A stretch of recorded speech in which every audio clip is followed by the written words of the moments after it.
Vaya usted al Antiguo Testamento, primer libro de los Reyes, primer libro de los Reyes, capítulo 18.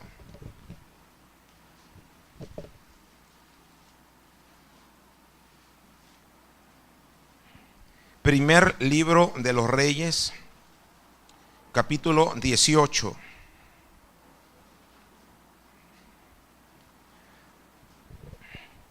Los versículos, hermanos, van a ser desde el 20 hasta el 24. Primer libro de los Reyes, ¿ya lo encontró ese libro? Ahora, en el capítulo 18, ubíquelo, está despuesito del 17. Y encuentre ahora el versículo 20 y dígame amén. Yo leo en voz alta y usted sígame con su mirada y vaya percatándose de la historia de esta porción de la Biblia. Dice así la palabra del Señor. Entonces el rey Acab convocó a todos los hijos de Israel y reunió a los profetas en el monte Carmelo. Y acercándose Elías a todo el pueblo, dijo: ¿hasta cuándo claudicaréis vosotros entre dos pensamientos? Si Jehová es Dios, ¿qué dice ahí, hermanos? Y si Baal, id en pos de él. Y mire, llamo su atención, dice allí, y el pueblo no respondió palabra.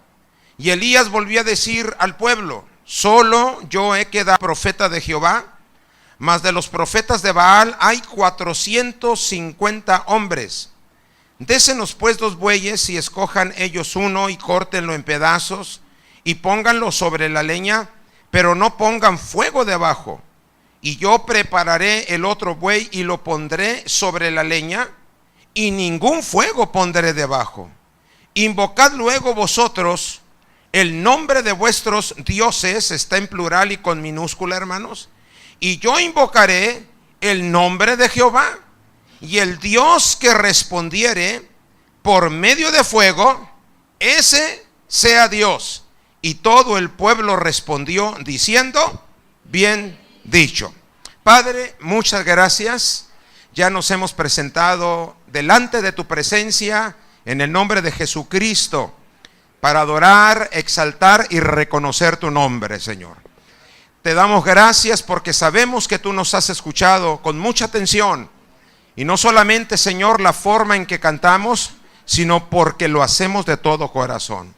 Pero ahora el orden del culto cambia, Señor. Ahora nosotros hemos concluido, hemos terminado. Ahora tú nos vas a ministrar, nos vas a hablar. Permítenos corresponderte de la misma atención con que tú nos has escuchado a nosotros. Queremos oírte, Señor, no solamente con nuestros oídos, sino desde lo profundo de nuestro corazón. Espíritu Santo, te reconocemos como la tercera persona de la divina Trinidad, Dios eterno, igualmente poderoso y eterno. Y te damos toda la libertad para que, Señor, tú nos dirijas en lo que resta de este culto y al final podamos sentir tus caricias, Señor, ministrándonos en este altar. En el nombre de nuestro Señor Jesucristo lo estamos rogando todo. Amén y gracias. Tenga la amabilidad, hermano, de sentarse.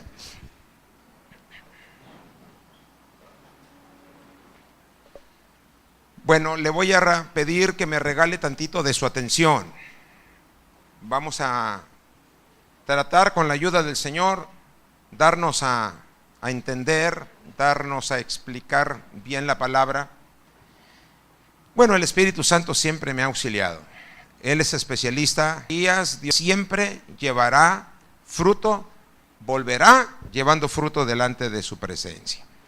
Quiero compartir con ustedes, hermano, una reflexión que, como bien dije hace un momento, va dirigida a la iglesia, a los que ya hemos, hermano, nuestro Señor y como nuestro Salvador. Tal vez algunos tendrán poco, tal vez algunos apenas comienzan. Bueno, usted ya es de la familia de Cristo. Tal vez algunos ya llevan, hermanos, tiempo, años recorridos. Los felicitamos. Sigamos fiel esa hermosa carrera que hemos empezado. Y tal vez habremos otros, hermanos, que ya no estamos tan jóvenes y ya tenemos algunos años sirviendo al Señor. No importa, esta carrera se debe de llegar al fin. Así que hay que proseguir a la meta. Amén, hermanos. La reflexión que vamos a compartir con usted se titula de la siguiente manera: ¿cómo permanecer siempre en avivamiento? ¿Cómo permanecer como iglesia siempre avivados, en avivamiento? Y no tenemos el tiempo, porque no es, hermano, una escuela dominical para exponer una enseñanza cabalmente.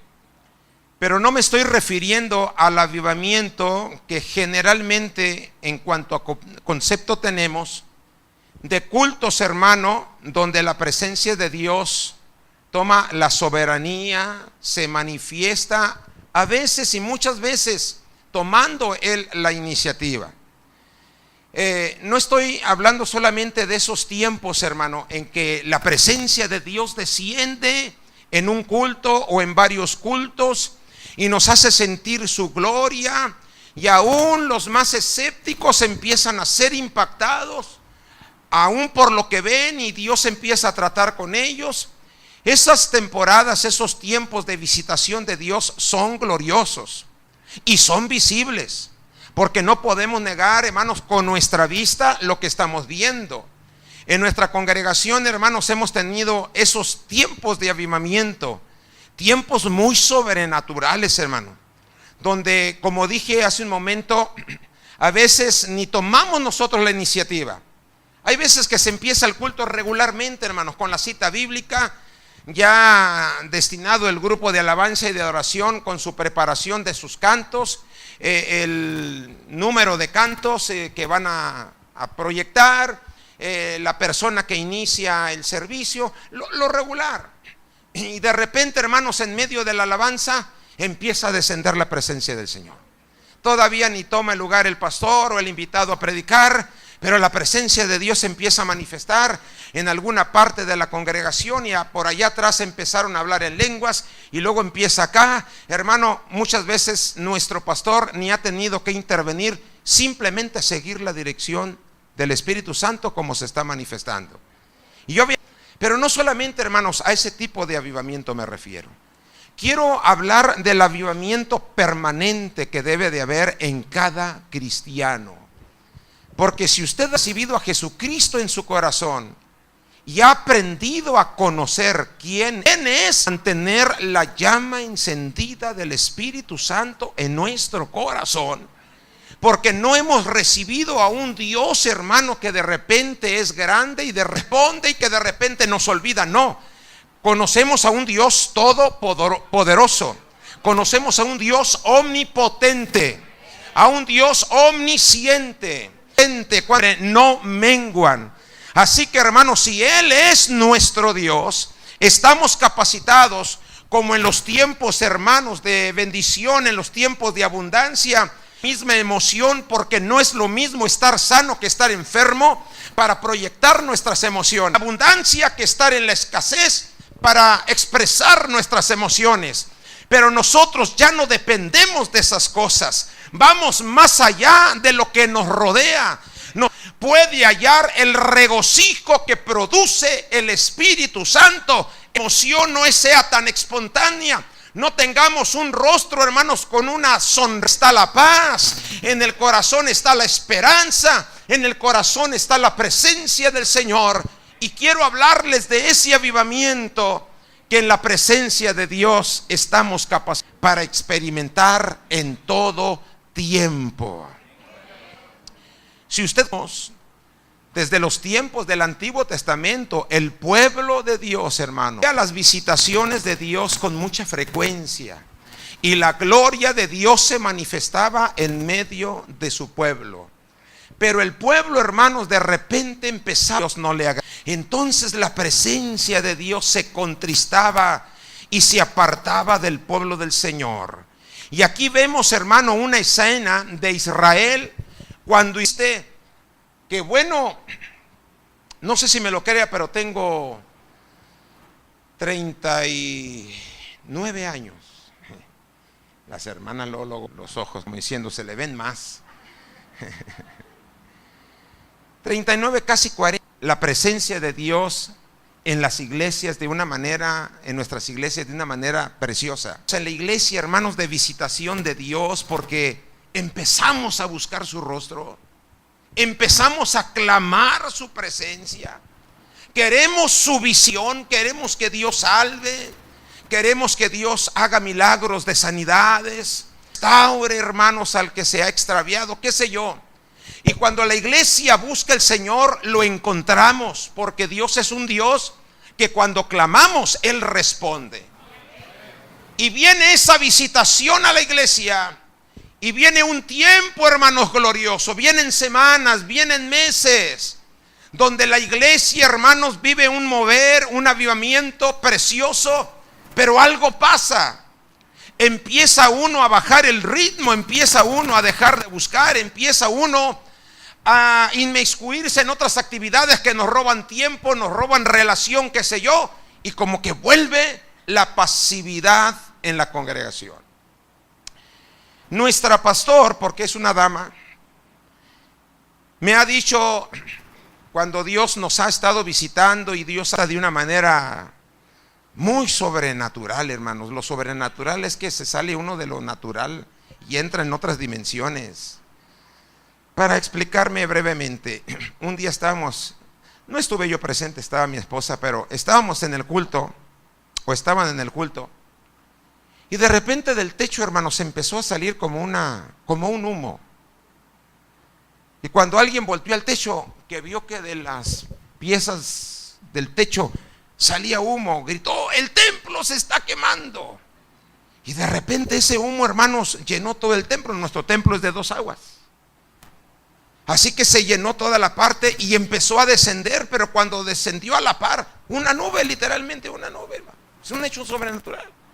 Algunos hermanos salieron hacia afuera para mirar si el techo se estaba quemando. No había lumbre. Y cuando llegó a la par de las personas, ¡bum!, las personas empezaron a caer y empezaban a hablar en lenguas y empezaba la manifestación de Dios, hermano, que Dios tomaba el control del tiempo. Y eso pasaba entre semana. Cuando llegamos a los cultos a eso de las 7 de la tarde, llegaban las 10, las 11 de la noche, y la gente, hermanos, no podía dejar la presencia del Señor. Cosas gloriosas. Pero pasaban los meses y de repente, hermanos, empezaba un apagamiento. Dejaba la gente de asistir a los cultos. Me decía: hermano, bueno, somos familia, aparte de pastor. Le digo que tengo ventajas, porque cuando me conviene la veo como pastor y cuando no me conviene la veo como familia. Hay cierta ventaja, ¿va? Pero ella siempre me ha dicho, ella y su esposo, Pepe, dice, me mata, dice la pastor, me mata cuando el pueblo después vienen a una apatía. ¿Por qué no vienen a la iglesia?, decía. Y es que eso pasaba desde los tiempos bíblicos. Aquí tenemos al pueblo de Dios, hermanos. No estamos hablando de un pueblo pagano que se convirtió al judaísmo. Estamos hablando del pueblo de Dios que Dios liberó de Egipto después de más de 400 años, más de 7. El pueblo había llegado a un estado espiritual de muerte, porque cuando Elías, Dios lo levanta y lo manda a predicarle al pueblo, Elías pregunta y dice: ¿quién de los que están aquí sabe que Jehová es Dios? Y todo predicador, hermanos, cuando predicamos y exponemos el mensaje y hablamos de las verdades, queremos que el público se conecte con la palabra del Señor, porque cuando uno está hablando y ministrando, hay reacción a la palabra. El Espíritu de Dios empieza a tratar con su palabra en nuestro entendimiento, en nuestro corazón. Empieza, hermanos, a tomar la voluntad del hombre y a dirigirla según su voluntad. Y cuando el predicador está hablando, queremos el amén, queremos el aleluya, porque eso nos denota a nosotros que estamos haciendo conexión. Pero Elías preguntó, y hermanos, no estoy hablando de cualquier predicador. Yo a Elías le llamo el profeta Pentecostés del Antiguo Testamento. No sé si ustedes se conectan con lo que estoy diciendo, porque tenemos que conocer la palabra. Es el profeta Pentecostés del Antiguo Testamento. el que hizo caer fuego del cielo, el que Dios honró con poder y gloria, que cuando él hablaba sabía que hablaba de parte del Señor. Y ese hombre preparó su mejor mensaje, y cuando estaba predicando su mejor mensaje preguntó: si este pueblo sabe y cree que Jehová es Dios, pues digan amén. Los hubieran invitado, vaya hombre. Pero cuando Elías preguntó, nadie respondió. Entonces dijo: bueno, si ustedes creen que Jehová no es Dios, porque no hubo un amén, no hubo un gloria a Dios, pues váyanse en pos de Baal.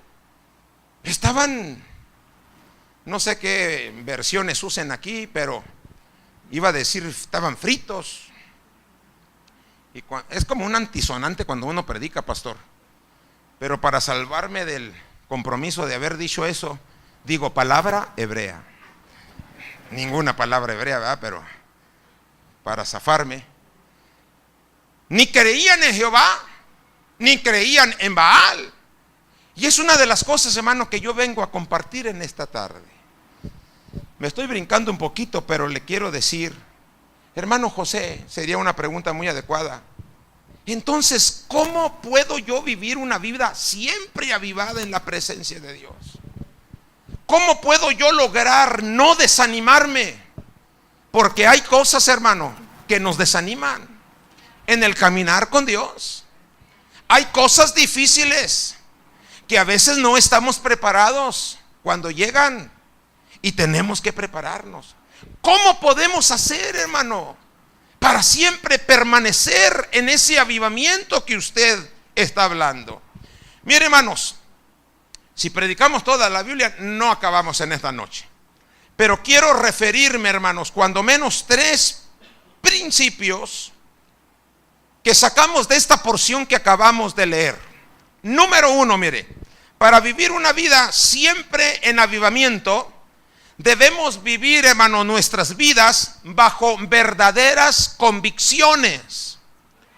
El diccionario bíblico dice, hermanos, que convicciones son principios bíblicos o fundamentos bíblicos firmemente adheridos a nuestro corazón, que nada ni nadie nos los va a poder arrancar. Cuando el Señor Jesucristo habló de la parábola del sembrador, si usted se recuerda en los evangelios, hermano, en 4 partes cae la semilla, en 3 se hace infructuosa. Eso a mí me enseña que siempre que usted, hermano, aprende la palabra, de alguna manera u otra el enemigo y el mundo y las contrariedades van a tratar de robarnos la palabra para que se haga infructuosa. Pero solamente en una parte el Señor Jesucristo les enseñó a sus discípulos que la palabra echa raíces, germina y da fruto al 30, al 60 y al 100 por 1. Fíjese bien que el fruto es variable, pero hay fruto. No todos tenemos la misma capacidad, pero todos damos fruto. Pero ese fruto, hermanos, y esa palabra solamente se hace posible, se logra en el corazón. Pues el diccionario dice, hermano, que nuestros principios o nuestras convicciones, mejor dicho, son principios bíblicos firmemente adheridos a nuestro corazón. Si algo, hermanos, llama la atención de Dios delante de su presencia, es encontrarse con hombres y con mujeres que tienen bien definidos sus principios como cristianos, porque los hemos aprendido de la palabra del Señor. El profeta Elías en el versículo 21, hermanos, dice que acercándose Elías a todo el pueblo, dijo: ¿hasta cuándo claudicaréis vosotros entre 2 pensamientos? Si Jehová es Dios, seguidle, y si Baal, id en pos de él. Y yo le llamé la atención en esto, que dice enseguida: y el pueblo no respondió palabra alguna. Y eso, hermanos, es de veras impresionante cómo podemos llegar, hermanos, a perder nuestras convicciones de la palabra viva del Señor. El apóstol Santiago, hermanos, en el capítulo 1 dice: el hombre de doble ánimo es inconstante en todos sus caminos. Tenemos que aprender, hermanos, a hacer de la palabra de Dios nuestro estilo de vida en este mundo. Si algo le llama la atención a Dios, si algo cautiva el corazón de Dios, es mirar a un hombre o a una mujer que, independientemente dónde le tocó vivir, el tiempo que le tocó vivir, ha conocido su palabra y siempre rige su vida, su conducta, sus pensamientos y su corazón por la bendita palabra de Dios. Hay mucho ejemplo en la palabra de qué hablar, pero se me viene a la mente, hermanos, allá en el Evangelio de Mateo, cuando Cristo había entrado en un hogar y en el hogar no podía entrar una persona más. Dice la Biblia que llegaron 4 amigos cargando a otro paralítico porque no podía caminar.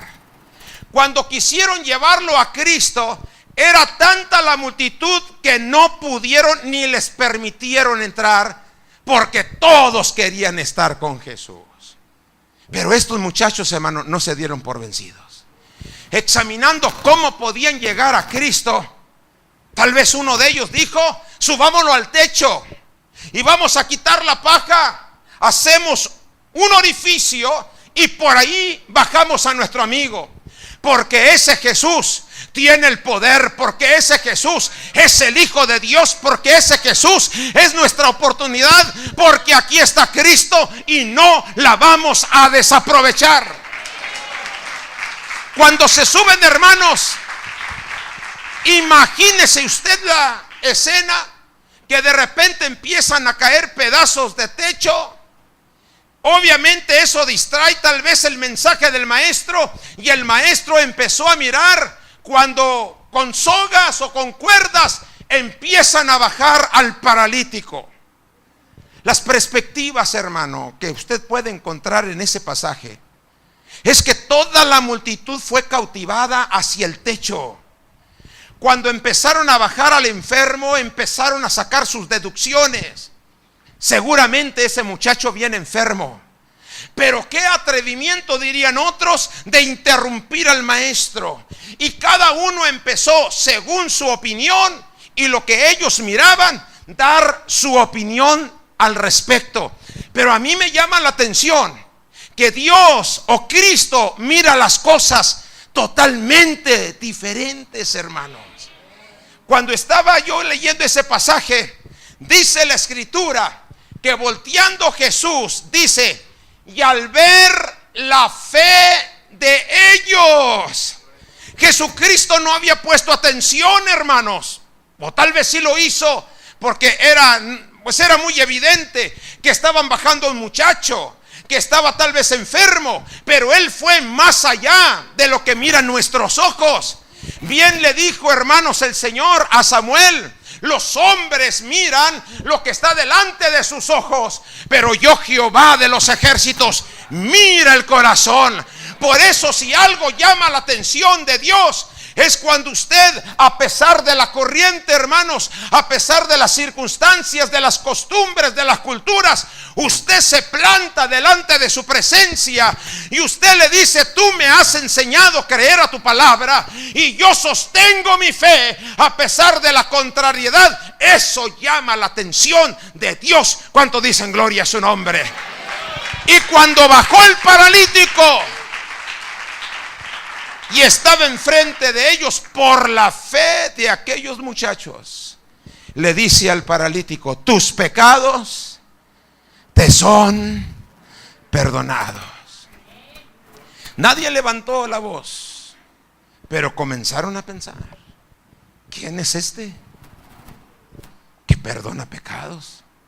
Pues el único que perdona pecados es Dios. Y Cristo, conociendo, porque le dije que Cristo es omnipotente, siente, todo lo sabe, hermanos. Una hermana en Monterrey, emocionada porque ya ve que las emociones nos ponen en evidencia. Decía muy apasionada: a mí me hubiera gustado que mi pastor fuera Cristo. Le digo: no sabe lo que dice, hermano. Le digo: este pastor que usted tiene, pues la mira por fuera con buena fachada, pero no mira su corazón. No, Cristo nos mira y nos hace unos rayos X que hasta nosotros nos vemos. La sola mirada de Cristo nos lo va a decir todo, hermanos. Cuando usted llegue a su presencia, no se esfuerce para decirle cuánto usted le ama. No le diga cuánto usted hizo o no hizo. En cuanto nos mire, usted va a estar diciendo: sí, Señor, yo fallé, no cabe duda. Pero tenemos, hermano, la excusa que nos da el Señor Jesucristo. ¿Cuántos dicen amén? Justificados pues por la fe. Y cuando aquel paralítico escuchó: tus pecados te son perdonados, allá estaban pensando mal los de atrás. Y luego Cristo levanta la voz: ¿por qué caviláis en vuestros corazones? ¿Por qué criticáis en vuestros corazones? Pregunto, dijo el Señor, ¿qué es más fácil decirle a este? Ahora, déjeme hago una pausa, porque ahora con la tecnología se puede hacer todo, ¿verdad? Mientras Cristo daba explicaciones, cuando el muchacho escuchó de Cristo decir: tus pecados te son perdonados, yo quiero, hermanos, que usted piense el día en que Cristo perdonó sus pecados, el día en que Cristo lo salvó, el día en que Cristo lo tocó, el día en que Cristo lo redimió. Hermanos, cada uno de nosotros somos un testimonio vivo y personal de la salvación de Cristo. El día que Cristo me salvó, hermanos, yo estaba allí medio incrédulo, allí, hermanos, medio grosero, hermanos, con mi conducta apática. Pero cuando viene la mano de Dios y te toca, todo lo transforma. Alabado el nombre del Señor. Y cuando el predicador hizo el llamamiento al altar, hermanos, ni cuenta me di cuando ya estaba en el altar y estaba, hermanos, llorando en la presencia de Dios, pidiéndole perdón. Fue el primero que pasé y el último que me levanté. ¿Qué fue lo que pasó? Es difícil, hermanos, describirlo, pero la experiencia nadie nos la quita. Cristo estaba haciendo una cuestión allí: ¿por qué caviláis en vuestros corazones?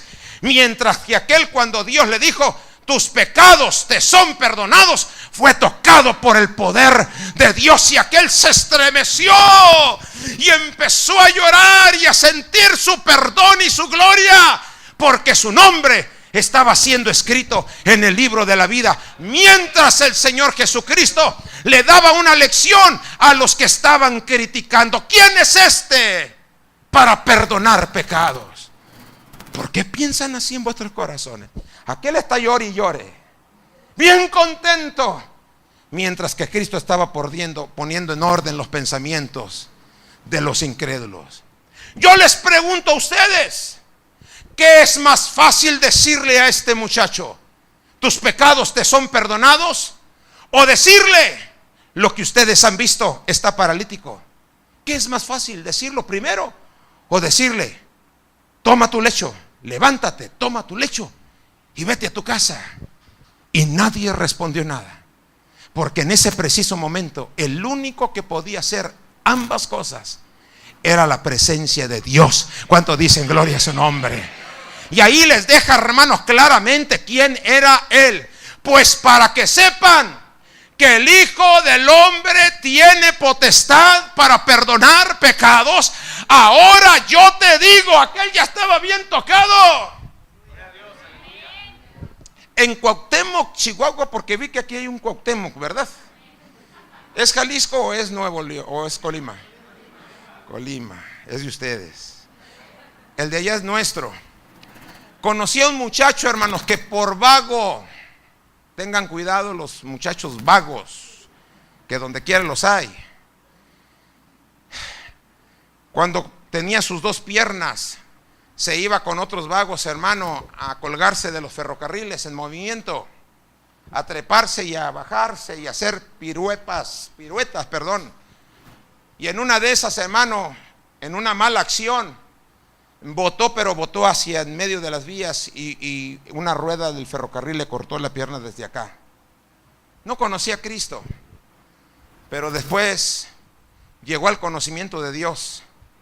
Y cuando iba a las campañas que nos invitaban a ese lugar, ese muchacho, en fin joven, tendría como algunos 18 años, se había conseguido, hermanos, una silla de ruedas deportiva, porque las hay, muy bonitas, las llantas muy sofisticadas, y le tenían su rampa porque el templo estaba en un segundo piso y había algunas personas incapacitadas, así que había una rampa para discapacitados.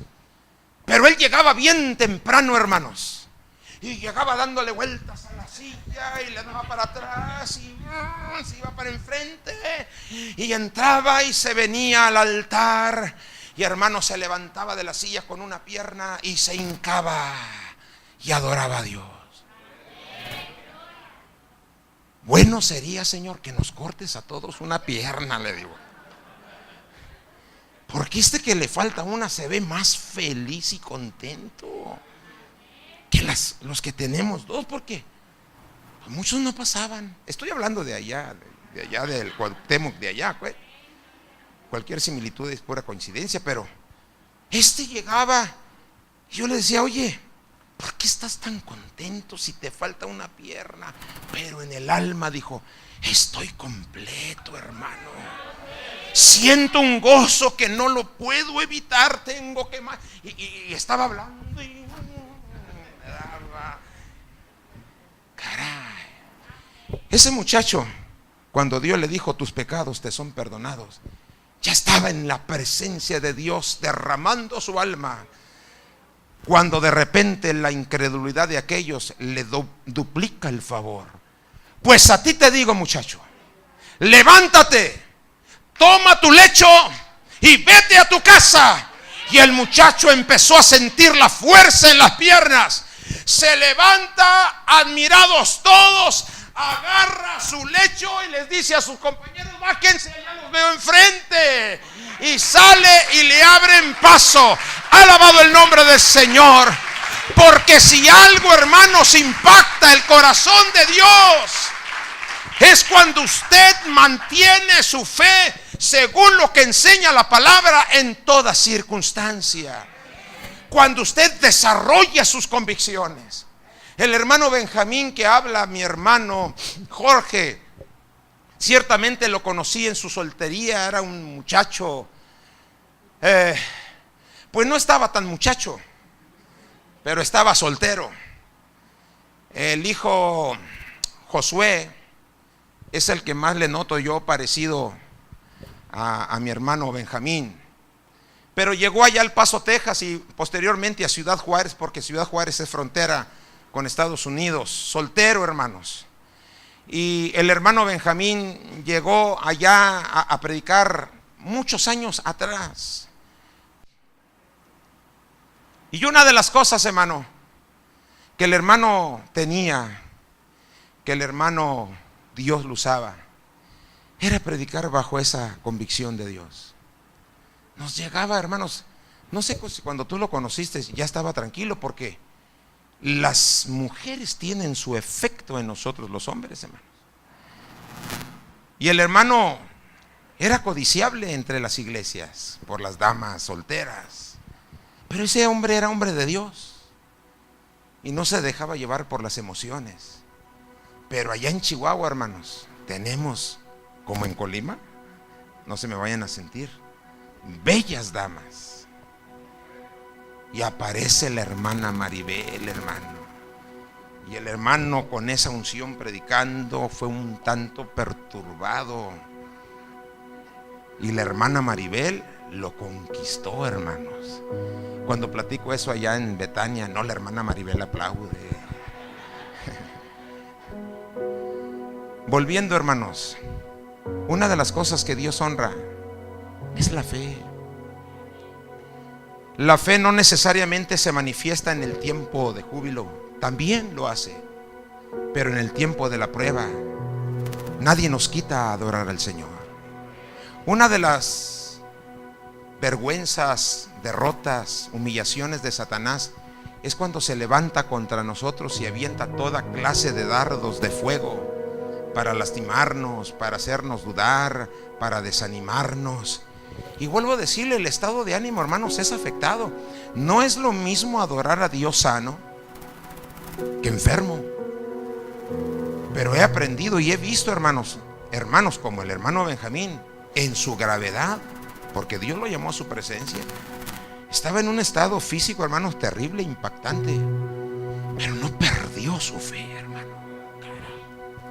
Si algo molesta al diablo, avergüenza al diablo, derrota al diablo, es cuando, a pesar de todas las luchas y pruebas que levanta contra usted, lo ve aquí, levantando sus manos y glorificando a Dios. Dios no puede resistir, hermanos, esa clase de personas.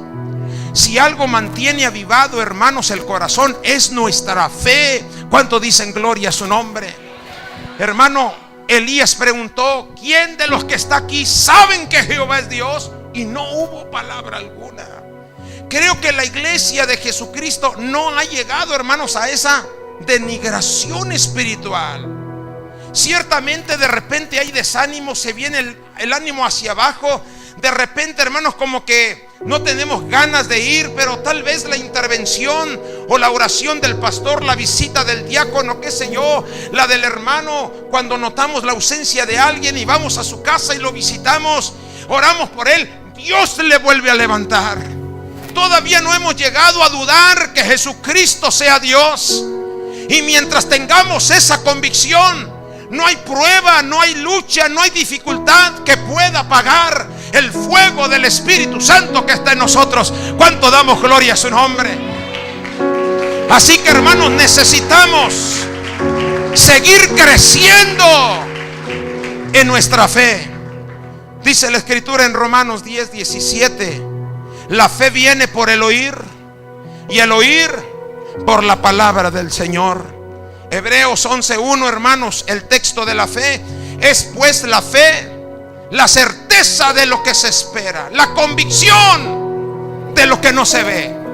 Es todo lo contrario a las emociones. No lo hemos visto, pero nos estamos gozando como si ya lo hubiéramos visto. Todavía no lo tenemos, pero ya lo estamos confesando. Eso es lo que llama la atención a los ojos de Dios.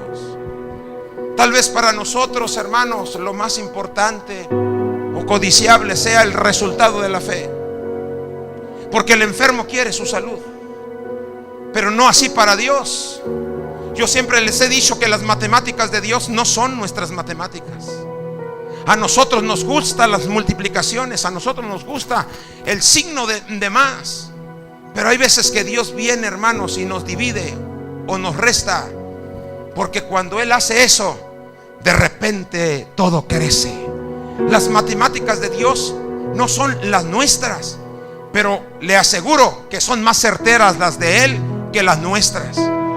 Por eso Dios le dice a Isaías: mis caminos no son vuestros caminos, y mis pensamientos no son vuestros pensamientos. Como altos están los cielos de la tierra, así son mis pensamientos, más excelsos. Y cuando tú aprendes a conocer a Dios, estarás en la peor de la situación, de los procesos, pero aquí estás delante de su presencia, diciéndole: mi estado de ánimo no es el más óptimo, pero esto nadie me lo quita. Yo sé que tú eres Dios, y te alabo, y te glorifico, y te exalto. Hermano, no pierda la fe. Acuérdese lo que le voy a decir. Voy a concluir, les debo los 2 puntitos, pero el tesoro más grande que tenemos mientras estemos en esta tierra, escuche bien esto, el tesoro más grande que tenemos mientras estamos en esta tierra como cristianos, como hijos de Dios, es nuestra fe. Porque la fe, hermanos, nos hace ver la gloria de Dios, porque la fe nos hace caminar con Él, porque la fe nos hace sentir su presencia. La fe nos permite declarar las cosas. La fe, hermanos, nos lleva a caminar en las dimensiones del Espíritu Santo y de la palabra. La fe es la que nos mantiene con vida. Por eso el diablo pelea para robarte la fe. Porque si la fe nos falta, somos blancos fáciles para Satanás. Pero si tú eres un gigante en la fe, tú eres un poderoso gigante y el diablo tiene que huir. No perdamos nuestras convicciones, hermano. La vida en Cristo, hermanos, no es fácil. Y debajo de este cielo todos vivimos la crueldad y la injusticia de la vida. También los cristianos nos enfermamos, también pasamos procesos difíciles, también nos entristecemos, también enfrentamos la vida como cualquier persona. Pero apréndete esto: ya no lo pasamos solos. Él está con nosotros. Y si Él está con nosotros, ¿quién en contra de nosotros? ¿Cuánto dicen gloria a su nombre?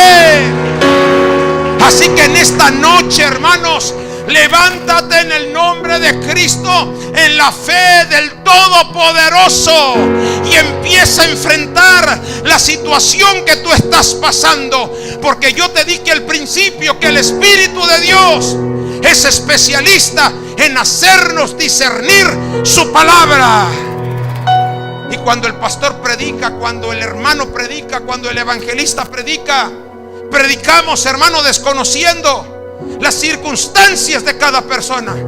Pero cuando estamos hablando la verdad bíblica, el Espíritu Santo toma esa verdad, la lleva a tu mente, a tu entendimiento, y la transmite al corazón. Y entonces el Espíritu Santo aplica la verdad predicada exactamente a tu necesidad. ¿Qué es lo que te está robando la fe? Porque si te empiezan a robar la fe, tu estado de ánimo espiritual va a decaer. Y al rato ni vas a querer venir a la iglesia. Y vas a ver las cosas insípidas, desagradables. Pero si mantienes la fe, el problema más grande no lo vas a ver como problema, sino como oportunidad. Porque Dios confía en ti. Dice la Biblia que Dios no permite carga más grande que la que tú puedes soportar. Y hay veces que vienen cosas que mentalmente decimos: pero es que yo no puedo. Pregúntale a Dios si no puedes y verás que te va a decir que sí puedes. Pero tenemos que confiar en Él. ¿Cuánto dicen gloria a Dios? Hermano, tenemos que vivir nuestras vidas no por emociones, sino por convicciones. Las emociones generalmente son, hermanos, estimuladas por lo que nos rodea. Si a ti el patrón te aumenta el sueldo, vuelves, hermano, a la casa pegando de brincos. Pero si te corre del trabajo, hermano, no quieres ni venir a la iglesia. Eso ocasiona, hermanos, el altibaja de las emociones. Pero las convicciones siempre permanece en nosotros, hermano, un estado de ánimo y en aumento. Y cuando las cosas malas suceden, tú sabes, si conoces a Dios, que Dios tiene un propósito para tu vida. Y vienes a buscar, hermanos, cuál es ese propósito, de por qué ese proceso. Y Dios no tarda en honrar tu fe. Así que una vida basada en convicciones siempre será una vida, hermanos, que viva en avivamiento permanente. No importa lo difícil del problema, tú ahí estás alabando al Señor, porque eres una persona de fe.